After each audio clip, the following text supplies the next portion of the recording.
வணக்கம் தோழர்களே, welcome to doctor originals. நான் உங்கள் ஈஸ்வர். ஸோ இன்றைக்கி நான் பேச போகிறது ரொம்ப முக்கியமான டாபிக். ஜூன் மந்த் ஸ்டார்ட் ஆனதுலேருந்து இதை பற்றி பேசணும்னு நினச்சிட்டு இருந்தேன். பட் இப்போ தான் எனக்கு இதுக்கு டைம் கிடச்சிருக்கு. அஃப்கோர்ஸ் ஒரு வருஷத்துக்கு முன்னாடி பார்த்துருந்தீங்கன்னா நான் ரொம்ப குழப்பபிக்கான டிரான்ஸ்போபிக்கான ஒரு பர்சனாக இருந்தேன். ஸோ இன்றைக்கி ஆன்லைனில் இருக்க என்னோட நண்பர்கள், என்னோட காதலி யாருனாலுமே இதுக்கு முன்னாடி, அதாவது ஒரு வருஷத்துக்கு முன்னாடி பார்த்துருந்தாங்க, தெரிஞ்சிருந்துச்சுன்னா இன்றைக்கி என் கூட பழகிற மாதிரி பழகிருக்க வாய்ப்பே கிடையாது. என் கூட பழகிருக்கவே வாய்ப்பு இல்லை. அந்தளவுக்கு ஒரு கற்பித்தனமான புரிதலில் தான் நான் இருந்தேன். ஸோ அப்படி இருந்தேன்னா எப்படி குயரைட்ஸுக்கு பேச ஆரம்பிச்சேன்றதை பற்றி தான் இந்த வீடியோவில் பேச போகிறேன். பட் இந்த புரிதல் வந்த பிறகு நான் ஃபஸ்ட்டு ரியலைஸ் பண்ண விஷயமே, இதுக்கு முன்னாடி நான் எவ்வளோ முட்டாளாக பகுத்தறிவு இல்லாமல் ஒரு மனுஷனுக்கான பேசிக் குவாலிட்டியே இல்லாத ஒரு தற்கொலையாக வாழ்ந்துக்கிட்டு இருந்தேன் அப்படின்றது தான் என்னோட ஃபஸ்ட்டு ரியலைசேஷனாக இருந்துச்சு. தென் ஓகே, இதெல்லாம் புரிஞ்சுக்கிட்டு பட் அதுக்கு இது முழுசாக நான் தான் காரணம் இல்லை, இது ஏன்னா தப்பு அப்படின்னு கூட சொல்ல முடியாது. ஏன்னா சின்ன வயசுலேருந்தே நமக்கு இங்கே இருக்க ஜெண்டர் ஸ்டீரியோடைப்ஸை சொல்லி வளர்த்து ஆண்னா இப்படி தான் இருக்கும், பெண்ணா இப்படி தான் இருக்கணும், ஆண்களோட மஸ்குலானிட்டி இவ்வளோ தூரம் இருக்கணும், அப்புறம் மிசோஜினிஸை நார்மலைஸ் பண்ணி வச்சுருக்காங்க. அந்த மாதிரி பல விஷயங்கள் இருக்குது. அவங்களுக்கு பிடிச்ச விஷயமா இதாக இருக்கணும், எவ்வளோ சாப்பிடணும், எல்லாத்துலேயுமே இந்த ஸ்டீரியோடைப்பை திணிச்சு வச்சுட்டு இதுதான் வாழ்க்கை, இதுதான் ப்ரொசீஜர், இப்படி தான் வாழ முடியும், இதை மாற்றி வாழக்கூடாது அப்படின்றது சின்ன வயசுலேருந்தே ஏதோ ஒரு ஃபார்ம் ஆஃப் கல்ச்சர், மதம், மொழி, ஏதோ ஒரு ஃபார்மில் நம்ம கிட்ட சொல்லிட்டே வந்திருப்பாங்க. ஸோ நம்ம வளர்ந்து நம்மளோட செக்ஷுவல் பிஹேவியரை எக்ஸ்பீரியன்ஸ் பண்ணும்போது நம்மளோ இல்லை நம்ம கூட இருக்க நண்பரோ யாரோ ஒருத்தர் இதுலேருந்து மாறுபட்டு, அதாவது சின்ன வயசுலேருந்து நமக்கு சொல்லி கொடுத்த விஷயங்கள்லேருந்து மாறுபட்டு பிஹேவ் பண்ணும்போது, இல்லை நம்ம ஏதோ நம்ம நண்பர்கள் தவறாக நடந்துக்கிறாங்க, இயற்கைக்கு மாறுபட்டு நடந்துக்கிறாங்க அப்படின்னு நம்மளா ஒரு தவறான புரிதலில் இதுக்கு அகைன்ஸ்டாக பேச ஆரம்பிச்சிடும். ஸோ ஆனால் சொல்ல போனால் இது அவ்வளோ தூரம் காம்ப்ளெக்ஸான ஒரு விஷயம் கிடையாது. ரொம்ப சிம்பிளாக சக மனுஷனாக பார்த்து மனுஷ உணர்வுகளை புரிஞ்சு அன்புனா என்ன, காதல்னா என்னன்றது பேசிக்கான உணர்வு ரீதியான புரிதல் இருந்தாலே போதும், அவ்வளோ எளிமையாக இதை புரிஞ்சுக்கலாம். ஆனால் இந்த காம்ப்ளெக்ஸான தாட்ஸை நமக்குள்ளே திணிச்சு சின்ன வயசுலேருந்து இப்படி தான் வாழணும், இதை மாதிரி வாழக்கூடாது அப்படின்ட்டு ஏதோ ஒரு ஃபார்ம் ஆஃப் ஐடியாலஜி மூலமாக நமக்குள்ளே திணிச்சு நம்மளை இந்த சிம்பிளான மனுஷனோட உணர்வுகளை புரிஞ்சிக்க முடியாத ஒரு சுச்சுவேஷனுக்கு இந்த சொசைட்டி, இந்த பேட்ரியார்கல் சொசைட்டி தள்ளிடுச்சு. அப்போ இந்தியா இப்படி ஒரு சொசைட்டியில் இருக்கும்போது இந்த மாதிரி ஒரு சூழலில் வளர்ந்துட்டு இருக்க மனிதர்கள், அதுவும் முக்கியமாக நம்ம இந்தியாவிலாம் பார்த்தீங்கன்னா சக மனுஷனை ஒரே மாதிரியான வாழ்வியல் சூழலில், ஒரே ஊரில், ஒரே மாதிரி உணர்வு பழக்கமாக இருக்கலாம், சாமி கும்பிடுறதா இருக்கலாம், எல்லாம் ஒரே மாதிரி இருக்கும். ஆனால் ஒரு தெரு வேற தெருவில் பிறந்திருப்பான். ஸோ இந்த தெருவில் இருக்கிறாலும் அந்த தெருவில் இருக்கிறாலும் சமமாக மதிக்காமல் அவன் வேற ஜாதி, நான் வேற ஜாதி அப்படின்ட்டு அதுலேயே சக மனுஷனை சமமான நிலையில் பார்க்க முடியாத சூழலில் வளர்ந்துட்டு இருக்கு. இந்தியா மாதிரி சொசைட்டியில் இது இன்னும் கஷ்டமாக காம்ப்ளெக்ஸாக இருக்குது புரிய வைக்கிறது. இதுக்கு இன்னொரு ஹார்ட் ஹிட்டிங்கான எக்ஸாம்பிள் எப்படி சொல்லலாம்னா, பிளாக் ஸ்லேவரி நடந்துக்கிட்டு இருந்த காலகட்டங்களில் இனிஷியலாக பிளாக் ஸ்லேவரிக்கு அகைன்ஸ்டாக பேசின பீப்புளை மென்டல் டிஸார்டர் இருக்கிறவங்க அப்படின்னு ஐடென்டிஃபை பண்ணாங்க. எப்படி ஸ்லேவரிக்கு அகைன்ஸ்டாக ஒரு மனுஷனை ஸ்லேவாக நீ நடத்தக்கூடாது அப்படின்னு பேசினவங்கள, அதுக்கு அகைன்ஸ்டாக போராடினவங்களை இவங்களுக்கு மென்டல் டிஸார்டர் இருக்குது அப்படின்னு பேசினாங்க. அதே தான் இன்னைக்கு என்னோட உணர்வு ரீதியான நான் என்னை எப்படி ஐடென்டிஃபை பண்ணுறேன், என்னோட பாலியல் உணர்வுகள் எப்படி இருக்குது அப்படின்றத நான் ஐடென்டிஃபை பண்ணி நான் பேசும்பொழுது அதுக்கு அகைன்ஸ்டாக என்ன இதே மென்டல் டிஸார்டர் அப்படின்ற டேர்ம் எடுத்துல பரிமாறுற ஸ்டேட்மெண்ட்லாம் இப்பயும் நடந்துருக்கு. ஸோ காலங்காலமாக அப்ரசன்ட்க்கு அகைன்ஸ்டாக பீப்புள் பேசும்போது அதுக்கு இத்தனை வருஷமாக ஃபாலோ பண்ணிட்டு இருந்தது சரி நம்பிக்கிட்டு இருக்க இந்த பிற்போக்குத்தனமான மக்கள், இல்லை இது தப்பு இல்லை, இது இப்படி தான் இருக்கணும், இதுதான் கடவுளோட ஆணை அப்படின்னு சொல்லிட்டு மதத்தின் ரீதியாகவே திருப்பி அந்த அப்ரஷனை செலுத்திக்கிட்டே இருப்பாங்க. அதுதான் நடந்துக்கிட்டு இருக்கு. ஸோ இந்த பீப்புள் கிட்ட போய் நான் எக்ஸ்பிளைன் பண்ணணும்னா இவனுக்கு இதுக்கு முன்னாடி அவன் ப்ராக்டிஸ் பண்ணிட்டு இருக்க அத்தனை விஷயமும் பொய் அப்படின்னு சொல்லி அவன் அன்லேர்ன் பண்ண வைக்கணும். என்னோட அன்லேர்னிங் ப்ராசஸ் ரொம்ப ஸ்டார்ட் ஆனது பார்த்தீங்கன்னா ஓம் கிரீம் பாட்காஸ்ட்ல ஆரம்பிச்சதுண்டா. ஓகே, ஏன் எவ்வளோ, அதாவது அதுக்கு முன்னாடியே ஓம் கிரீம் பாட்காஸ்ட்ல காமிச்சதுன்னா ஓம் கிரீம் எல்லாருக்குமே நான் பொதுவாகவே யார் ஏற்றது பேசினாலும் ஓம் கிரீன் கேட்டிருக்கீங்களா அப்படின்ட்டு திருப்பி ரெக்கமெண்ட் பண்ணுற ஒரு பாட்காஸ்ட் தான். அவங்க வந்து ஏதோ ஒரு ஃபேக்சுவல் திங்ஸ் எடுத்துகிட்டு வந்தோ ஹிஸ்டாரிக்கல் ரெஃபரன்ஸ் எடுத்துகிட்டு வந்தோ ஒரு பாட்காஸ்ட் பேசி இன்ஃபர்மேஷன் கொடுக்குற ஒரு பாட்காஸ்டர்ஸும் அவங்க இருக்க மாட்டாங்க. ஒரு புக் எடுத்துகிட்டு வந்து ரீட் பண்ணி அந்த புக்கை பற்றி அப்படிலாம் இருக்காது. அவங்களோட பெர்ஸ்பெக்டிவ் புக்ஸை படிச்சிருப்பாங்க, அவங்க இது வரைக்கும் சின்ன வயசுலேருந்து பார்த்துருப்பாங்க, அவங்க லைஃப்பில் இருக்க எக்ஸ்பீரியன்ஸ் இதெல்லாம் வச்சு சமூகத்தில் இருக்கிற பிரச்சனைகளோ இல்லை இந்த சமூகத்தில் இருக்கிற காமனான விஷயங்களோ மனித உணர்வுகளோ மனிதனோட எக்ஸ்பிரஷன்ஸோ இது எல்லாத்தையுமே எடுத்துகிட்டு வந்து அவங்க அதுக்கு மேலே அவங்களுக்கு இருக்க பெர்ஸ்பெக்டிவ் வந்து 2 பேர் ராகுலும் சத்திரியும் உட்காந்து டிஸ்கஸ் பண்ணுவாங்க. அந்த டிஸ்கஷனில் அவங்களுக்குள்ள ஒரு பெர்ஸ்பெக்டிவ் உருவாகும், நம்ம அதை கேட்கும் போது நமக்கு ஒரு பெர்ஸ்பெக்டிவ் உருவாகும். அதன் மூலமாக நம்ம இத்தனை நாள் பார்த்துட்டு இருந்த விஷயங்கள்லாம் வந்து மாறுபட்டு யோசிக்க ஆரம்பிப்போம். ஸோ அது ரொம்ப ஒரு அவங்க 2 பேரும் இந்த சொசைட்டிக்கு பண்ணுறது வந்து ரொம்ப முக்கியமான ஒரு வேலை. எல்லாரும் போய் ஓம் கிரீன் பாட்காஸ்ட் கேளுங்க. இந்த வீடியோ பார்க்குறத விட அது ரொம்ப முக்கியமானது சொல்ல. ஓகே, இதுக்குள்ள வருவோம். ஸோ ரிலேஷன்ஷிப்னு ஒரு பாட்காஸ்ட் அவங்க பேசும்போது நான் கேட்ட முதல் ஞாபகம் இருக்குது அதுதான் நினைக்கிறேன். ஸோ அந்த ரிலேஷன்ஷிப் பாட்காஸ்ட்டில் வந்து இங்கே இருக்கிற ட்ரெடிஷ்னலாக இருக்கிற marriage, love, long term relationship, short term relationship and monogamy, polygamy எல்லாத்தையும் போட்டு மார்க் பண்ணிருந்தாங்க. அதில் என்னென்ன இருக்குது, எப்படி ஆண்கள் எப்படி எடுத்துக்கிறாங்க, பெண்கள் எப்படி எடுத்துக்கிறாங்க, அது எல்லாத்தையும் கொண்டு வந்து மார்க் பண்ணிட்டு தான் இருந்தாங்க. ஸோ பேசிக்காக சின்ன வயசுலேருந்து நமக்கு சொல்லி கொடுத்துட்டு பானுங்கள்ல அந்த ஸ்டீரியோ டைப்புக்கெலாம் கொஞ்சம் ஆப்போசிட்டாகவே இருக்கும்போது அதுலேயே எனக்கு 1008 கேள்விகள் தோன்றுது. என்னடா நம்ம இவங்க வந்து கரெக்டாக பேசுவாங்கன்னு நினச்சி ஃபாலோ பண்ணிருக்கோம், இவங்க வந்து இப்படிலாம் பேசிக்கிட்டு இருக்காங்க அப்படிலாம் நான் யோசிச்சுட்டு இருக்கேன் போது திடீர்னு வந்து எல்ஜிபிடிக்யூ பற்றி உள்ள பேச ஆரம்பிக்கிறாங்க.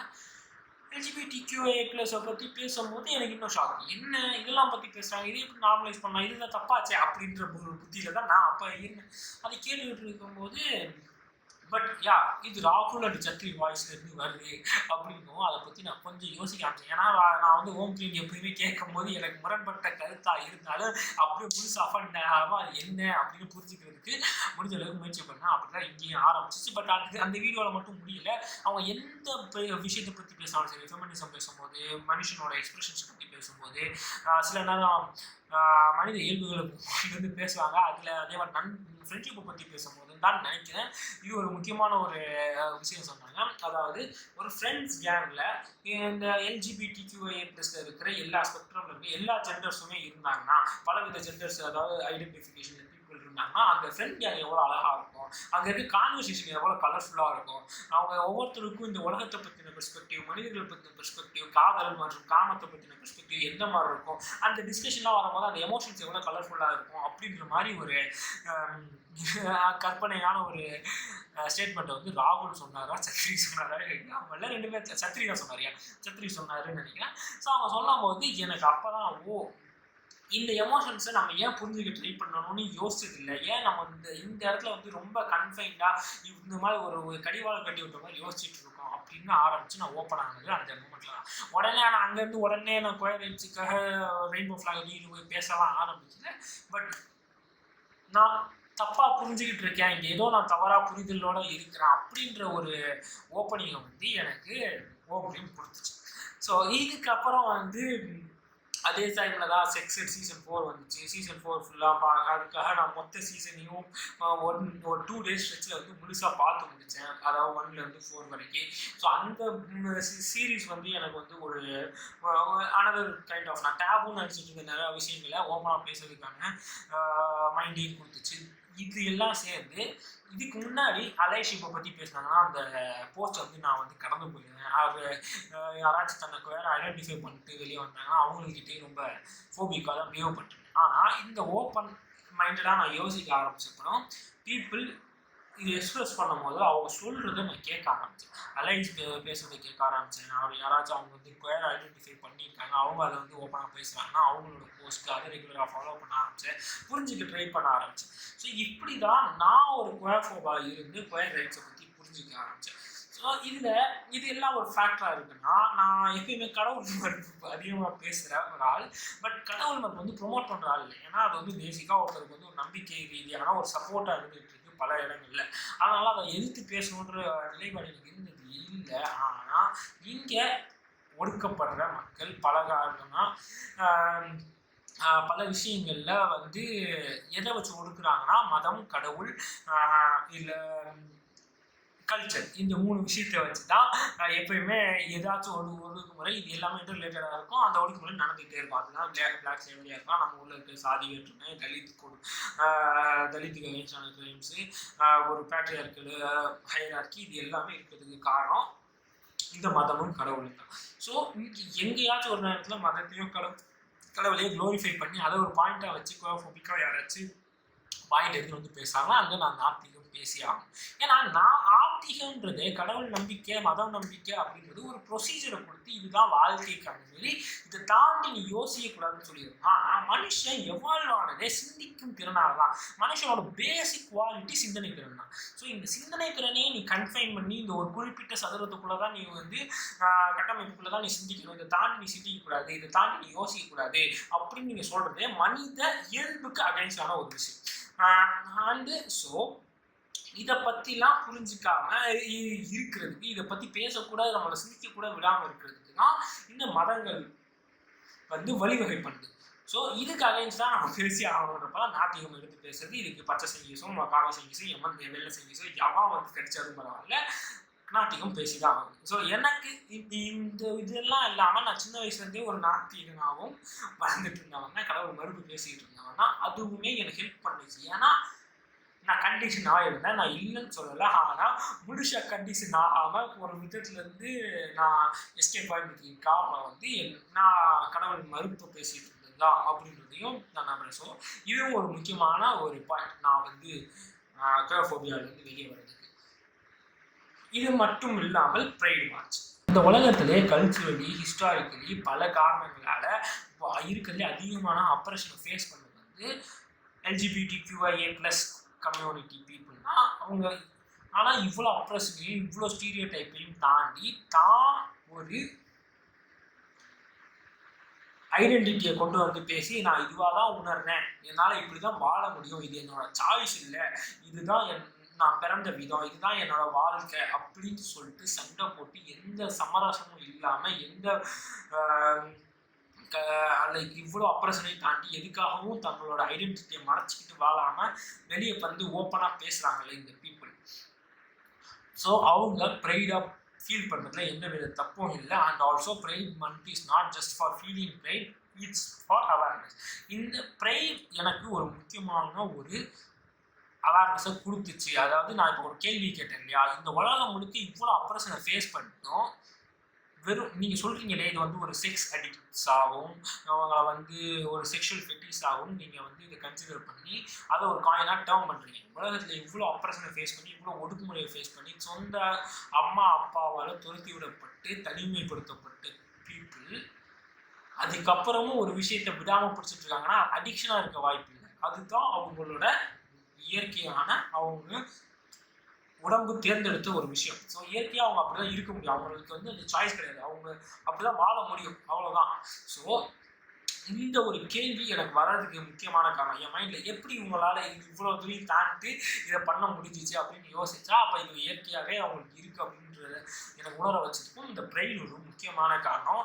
ஆல்சோ இதுக்கப்புறம் இந்த புரிதல் மட்டும் போதாது, இவங்க எக்ஸிஸ்டன்ஸ் மட்டும் எனக்கு பிரச்சனை இல்லை அப்படின்னு சொல்கிறது மட்டும் போதாது, இவங்களுக்கான அரசியலை பேசணும் அப்படின்னா நான் இதை பற்றி நிறையா புரிஞ்சுக்கணும். அதை பற்றி நிறையா புரிஞ்சுக்கணும்னா அதுக்கான விழாக்கள் அதை பற்றின ஈவெண்ட்ஸ் இதெல்லாம் நிறையா நடக்கணும். ஸோ அதுக்கு இந்த பிரெயின் மந்த் ரொம்ப முக்கியம். இந்த மாதம் முழுக்க பல இடங்களில் பல விதமான நிகழ்ச்சிகள், பல விதமான அவேர்னஸ் ப்ரோக்ராம்ஸ், இதை பற்றின ஈவன் கார்பரேட் ஆஃபீஸில் ஒரு போலி நாடகம் நடத்தினாலும் அங்கேயும் இதை பற்றி பேசுகிறாங்க, அங்கேயும் இதுக்கான அவேர்னஸ் கிரியேட் ஆகுது. ஸோ பீப்புள் வந்து இதை பற்றி அதிகமாக பேசும்போது இதுக்கு பின்னாடி இருக்க அரசியல், அவங்களுக்கு தேவையான உரிமைகள், அவங்களோட ரைட்ஸு, இதை பற்றின அவேர்னஸ் இருக்குது. ஸோ நான் என்ன பேசணும், நான் என்ன தப்பாக பேசிக்கிட்டு இருக்கேன், அவங்களுக்கு அவங்க கூட நின்று நான் ஒரு சப்போர்ட்டாக என்ன நான் பண்ணணும் அப்படின்றதுக்கான ஒரு தெளிவு வந்து இந்த ப்ரைடு மூலமாக எனக்கு கிடைக்குது. ஸோ இதுக்காக தான் இந்த ப்ரைட் மட்டும் இருக்குது. ஆனால் இது கூட புரிஞ்சிக்காம இன்னும் இவங்க மேலே ஃபோபிக்காக இருக்கிறவங்கலாம் எவன்னு பார்த்தா செக்ஸுக்கும் ஜெண்டருக்கும் கூட வித்தியாசம் தெரியாத தற்கொலை. நேற்று கூட ஒரு வீடியோ பார்த்தேன். ஸோ அந்த வீடியோவுக்கு நான் வந்து இன்ஸ்டாகிராமில் போஸ்ட்டும் போட்டிருந்தேன் ரிப்ளையாக. ஒரு டாக்டர்னு சொல்லிக்கிறேன், உனக்கு செக்ஸுக்கும் அதுவும் செக்ஸ்னால் என்னன்னு தெரியல, குரோமோசோமில் எந்த பேர் செக்ஸ் டிட்டர்மைன் பண்ணுறதுன்னு தெரியல. செக்ஸ்னால் என்னன்னா உங்களோட ஜெனிட்டல்ஸை வச்சு டிஃபைன் பண்ணக்கூடிய ஒரு விஷயம் தான். ஆணுக்கு அதாவது மேல் ஃபீமேல் அண்ட் இன்டர்செக்ஸ். இது 3 தான் செக்ஸ். ஸோ மேலுக்கான ஜெனடிக்ஸ் இருக்கும்போது, அவங்க மேல் ஃபீமேலுக்கான ஜெனடிக்ஸ் இருக்கும்போது ஃபீமேல், இது ரெண்டுமே சேர்ந்து இருந்துச்சுன்னா அவங்க இன்டர்செக்ஸ் பீப்புள், நாட் ட்ரான்ஸ். இந்த கமெண்ட் பாக்ஸ்லையும் வந்து பேசிட்டு இருந்த தற்கொலைகளுக்காகவும் இந்த வீடியோ. ஸோ இதுக்கப்புறம் மென், உமன் அண்ட் டிரான்ஸ்ஜெண்டர் இவங்கெல்லாம் வந்து ஜெண்டர் ஸ்பெக்ட்ரமில் வந்துடுவாங்க. Gender spectrum is different from sex. So ஜெண்டர்ன்றது எப்படின்னா, ஒரு குழந்தை வளர்ந்து தன்னோட செக்ஷுவல் பிஹேவியரை ஐடென்டிஃபை பண்ணி அவங்க சொல்லுவாங்க, நான் யாரு, நான் ஒரு ஆணா பெண்ணா கொயரா, நான் என்னவா உணர்றேன், எனக்கு என்னோட பாலியல் ஈர்ப்பு எப்படி இருக்கு, நான் வந்து ஈர்க்கப்படுறேன்னா எனக்கு வந்து பிறர் மேலே ஈர்ப்பு வருதா இல்லையா, ரொமான்டிக்காக ஃபீல் பண்ணுறேன்னா இல்லையா, இது எல்லாத்தையுமே ஒரு குழந்தை வளர்ந்து அவங்க ரியலைஸ் பண்ணி அவங்களே செல்ஃபாக டிட்டர்மைன் பண்ணுவாங்க. அது வரைக்கும் நம்மளால் அவங்களோட ஜெண்டரை டிட்டர்மைன் பண்ண முடியாது. அண்ட் ஆல்சோ ஜெண்டர் ரொம்ப ஃப்ளூயிடான ஒரு விஷயம். அந்த வீடியோவில் கூட 72 சொல்லியிருக்காங்க. 72 அடக்க முடியுமான்னு எனக்கு தெரியல. அது ரொம்ப நியூமரஸான ஒரு விஷயம். ஜெண்டர்ன்றதே இந்த சொசைட்டி கன்ஸ்ட்ரக்ட் பண்ணி வச்சிருக்க ஒரு ஸ்டீரியோடைப் தான். ஏன்னா இந்த ஒரு குறிப்பிட்ட பிஹேவியரில் இருக்கிறவங்க இந்த ஜெண்டர் அப்படின்னு நம்மளால் அடக்க முடியாது. பல பிஹேவியர் சேஞ்சஸ் மனுஷனுக்கு நடந்துக்கிட்டே இருக்கும் அவங்க வாழ்றது. அவங்க அதனால அதையும் கொண்டு வந்து உங்களால் இப்படி ஒரு குறிப்பிட்ட டெஃபினேஷனில் வைக்க முடியாது. மெஜாரிட்டி ஆஃப் த பிஹேவியர்ஸை வச்சு, செக்ஷுவல் பிஹேவியர்ஸை வச்சு நம்ம ஒரு நியூமரஸ் ஜெண்டர்ஸை வச்சுருக்கோம். ஸோ அந்த ஸ்பெக்ட்ரம் படி இருக்கும். But still gender is fluid. அதையும் நம்ம உணர்ந்து பேசணும். ஸோ இங்கே மனுஷன் அவனோட உணர்வுகளுக்கு ஏற்ற மாதிரி பிறரை டிஸ்டர்ப் பண்ணாமல் தன்னோட சுய வாழ்க்கையில் ஒரு வாழ்க்கையை வாழும்போது அதை நம்மளால் அப்போஸ் பண்ண முடியாது, அதை எது பேச முடியாது, அதுக்கு தப்புன்னு சொல்ல முடியாது, இயற்கை கடைசின்னு சொல்ல முடியாது, என் மத நம்பிக்கை எனக்கு கிடைக்குதுன்னு சொல்ல முடியாது. அப்படி வந்து அந்த கடவுளை இறங்கி வந்து பேச சொல்லுங்க. அப்படி இல்லைன்னா சூத்த முட்டு சமைங்க இருங்க. ஓகேவா? ஸோ இந்த விஷயம் நான் ஏன் இவ்வளோ தூரம் பேசுகிறேன்னா, எஸ் எனக்கு பொறுமையாக எக்ஸ்பிளைன் பண்ண ஓம் க்ரீம்னு ஒருத்தர் இருந்தாங்க. ஓம் க்ரீமில் இருக்கிற ராகுலும் சத்ரியும் எனக்கு ஒரு பர்சனல் கனெக்ட் மாதிரி ஃபீல் பண்ண ஆரம்பித்தேன். ஸோ அவங்க பேசும்போது நான் யோசிக்க ஆரம்பித்தேன். அதே மாதிரி நான் பேசும்போது என்ன பர்சனலாக தெரிஞ்ச 4 பேர் வந்து ஃபோபிக்காக பிஹேவ் பண்ணுறான்னா அவன் வந்து அவனோட மைண்ட் செட்டில் சேஞ்ச் பண்ணிக்க வாய்ப்பு இருக்குது. அண்ட் நான் பொறுமையாக பேசும்போது இதை லிசன் பண்ணிவிட்டு நான் கேட்குற கேள்விக்கு அவனும் செல்ஃபாக கொஸ்டின் பண்ணுறதுக்கு வாய்ப்பு இருக்குது அப்படின்றத நம்பி நானும் பேசுகிறேன். அண்ட் இதே மாதிரி இங்கே இருக்க அலைஷிப்பில் இருக்க ஒவ்வொருத்தரும் பேசியே ஆகணும். அண்ட் இப்படி பேசும்பொழுது தான் நமக்குள்ள இருக்க தவறான அரசியல் புரிதலையும் நம்ம சரி பண்ணிக்க முடியும். அதை யாராச்சும் பாயிண்ட் அவுட் பண்ணுவாங்க. எஸ், நான் இங்கே பேசாமல் விட்டுருந்தாலோ இல்லை ஏதாச்சும் தவறாக பேசியிருந்தாலோ அதை கமெண்ட் செக்ஷனில் கமெண்ட் பண்ணுங்கள். இஷ்டத்துக்கு தற்கொலைத்தனமாக எதையும் பண்ணாதீங்க. பண்ணாலும் பரவாயில்ல, எனக்கு கமெண்ட்ஸ் இன்க்ரீஸ் ஆகட்டும். அண்ட் அதை லைக் பண்ணிட்டு ஷேர் பண்ணிட்டு சப்ஸ்கிரைப் பண்ணிடுங்க. நன்றி, வணக்கம். நான் உகேஷ்.